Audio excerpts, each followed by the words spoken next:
Hello, today we'll be using a follow me function on this drone, and we'll be trying to test it in different conditions. My idea is to see if the drone will be able to change the altitude when my position changes. So if the drone follows me and I, let's say, climb a rock, will it go up or will it keep flying at the same altitude? And just want to see in general how well it will be following me. So let's try to do that. Now you see the screen. I've already carried out all calibration and synchronization procedures before you start flying the drone as required by the manufacturer, and we're ready to fly. So we'll fly this drone up and we'll activate this button here, which is follow me function, and the drone should see me while in the air. Some drones pick up only GPS coordinates that are sent from your cell phone when you're connected to the app, but some drones also analyze the picture and see if there's any person. So if it sees like a figure of a person, it should also follow that person if there's no GPS. So now we'll be seeing how it works outside. So I turned it on. Now we're gonna fly. We have GPS signal.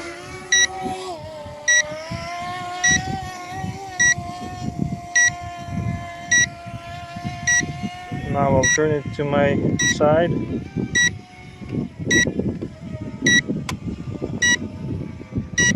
I have the ability to turn the camera down a little bit.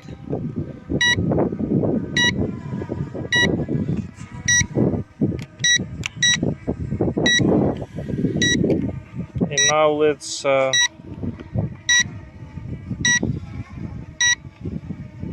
push the follow me function.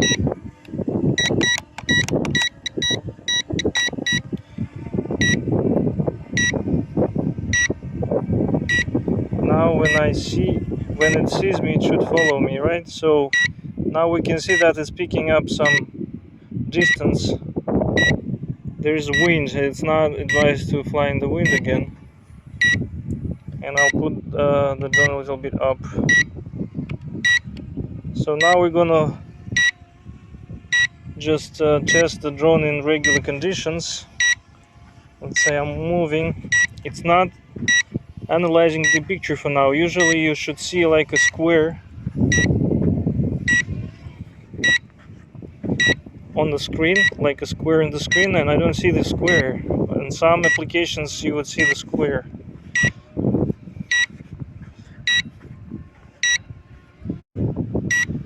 This drone cannot overcome obstacles, so I should be careful not hitting it into a rock. It won't see the rock. A bad thing about this drone is that if it decides to go back, it will go back to the point where we started walking from. So you'll have to go back to fetch the drone. So I'm moving and it's following me. In front of me you see the rocks, so we'll see. Now the drone is flying at the same altitude. It has no problems because it's already high in the air. But let's bring it now lower to the ground and try then to climb this rock here. So I'm bringing it lower, although in the wind it would be a bit dangerous now. Let's see.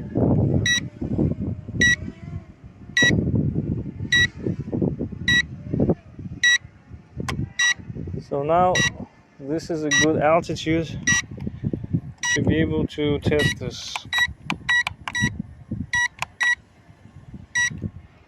So I'm moving.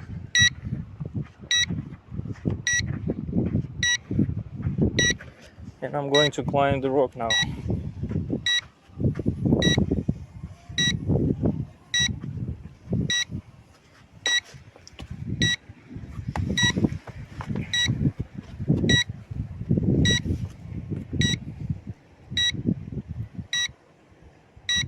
think it's not changing the altitude.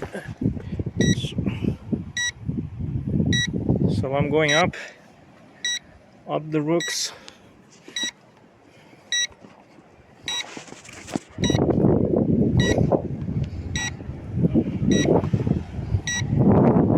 And I see that the drone didn't go up. So let me put it up a bit.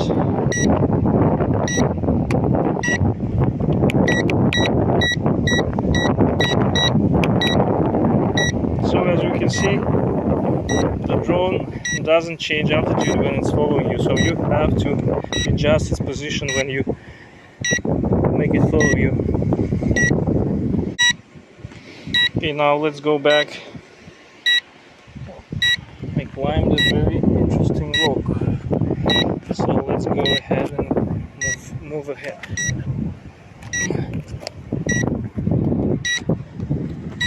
Now the drone is very up in the air and I don't have any problem with it. I'm not afraid it's gonna hit any rock.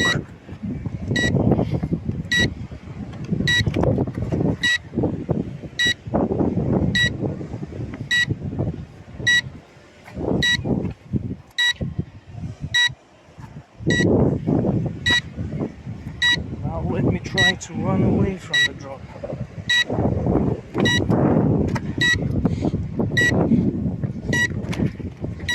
Now we're running away from the drone. Will it follow me?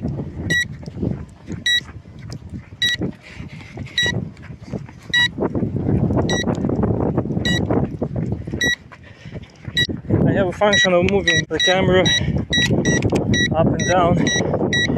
It's a very good function.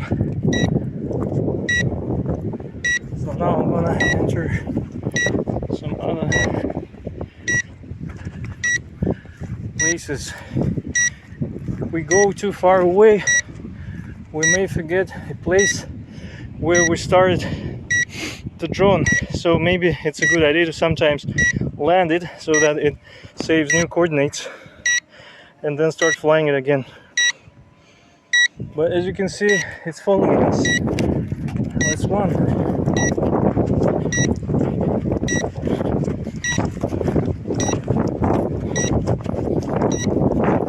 And it's very windy today.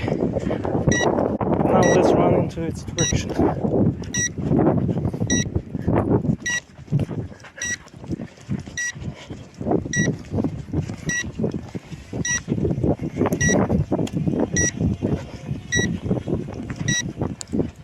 It lost me.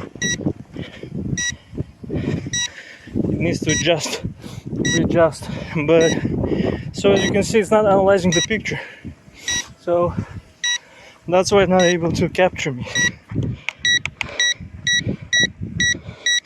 So now I adjusted the camera, the angle of the camera, and now it can see me.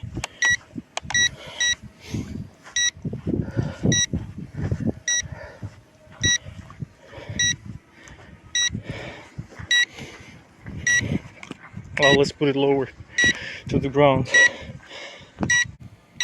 A good thing about this photo is that on the app I can see its voltage, and I probably know when it will decide to go back to its initial point, so I can land it earlier so that I don't have to fetch it at the initial point and don't have to walk too far. Now let's bring it lower to the ground. As you can see, it keeps some distance from you when it's following you.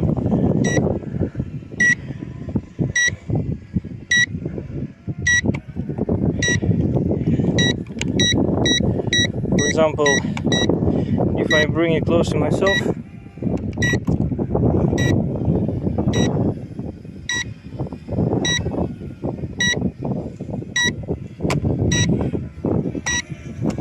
so let's say it's very close to me now, and I'll push the button again, follow me function. It should go far away from me again. Yes, it's moving away from me.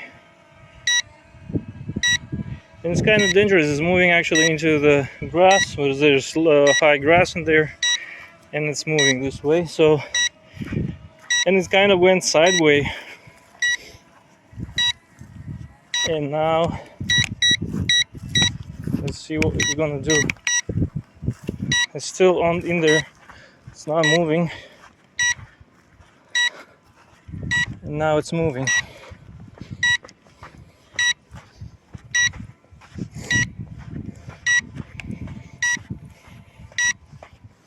Now I'm going into the bushes.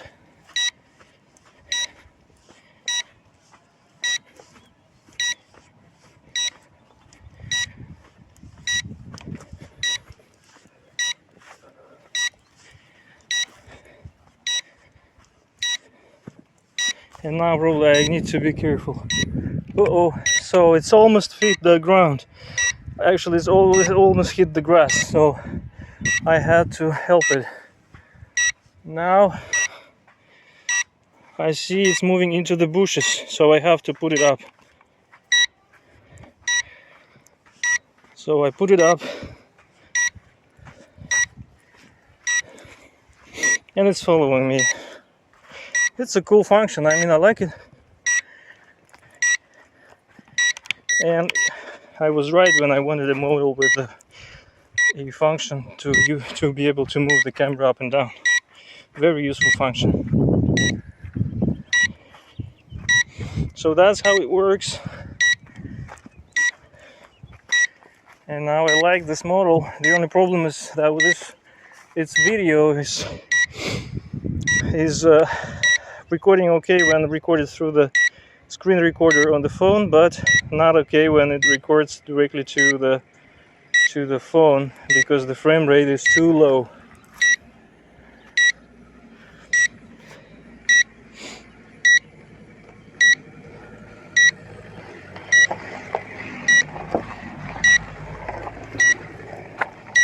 Let's move now here.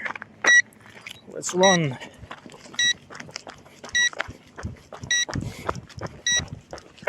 It's high enough, I don't see any trees around that it could hit. The voltage is now okay, still okay.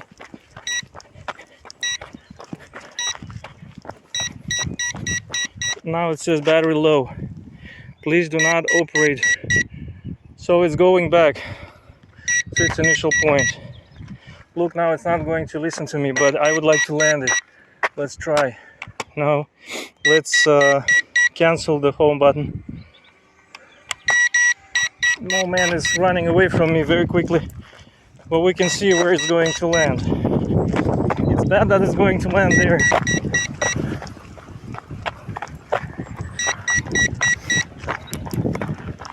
So that's the disadvantage I was talking about. It can now go down and hit the ground. You have no control over it. I'm trying to run. I see it. It says do not operate it.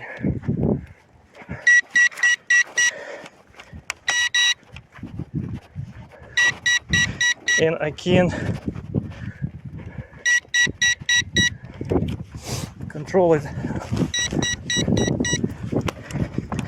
When it goes closer to the point, I should be able to turn off the home button.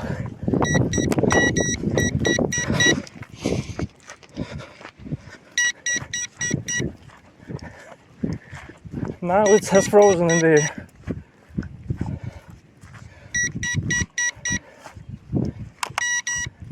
Okay, so I was able to stop it when it was approaching the point.